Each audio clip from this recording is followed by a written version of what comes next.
Isang mapagpalang araw po sa ating lahat, mga kaibigan. Yun. Andito po tayo ngayon sa aming munting babuyan.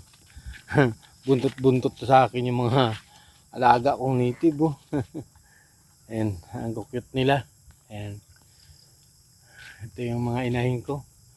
Yung isa dito, hindi ko matandaan kung ito o yung nasa gilid na yon o yung isa na yon.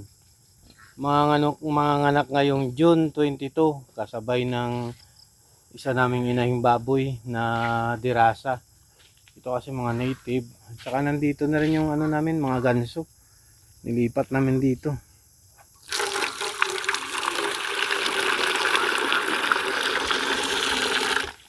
Nilipat namin dito yung mga ganso namin kasi para magsisilbing bantay na rin sa aming mga baboy na nandito.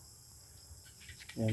Dati kasi nandun yun sa baba, doon sa kabilang part kasama ng mga pato. Ayun, hiniwalay na namin kasi sayang naman yung kulungan dito. Hindi ko na nilagay yung mga native yan kasi pag nag-uulan nagbabaon yung mga paa, nagiging maputik, kaya dito na lang yung mga native sa taas sa semento, yung flooring. Ayan. Kumusta na kaya tong isa kong malaking inahin?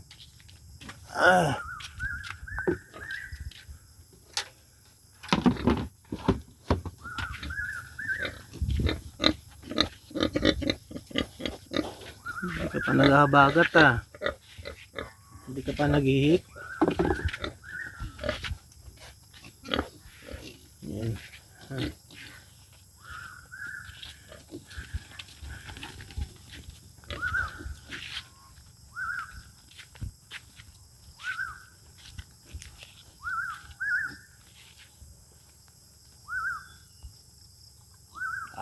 Kamusta nga po pala dyan sa aking mga subscriber na patuloy na nagtatangkilik po sa aking mga video na ginagawa.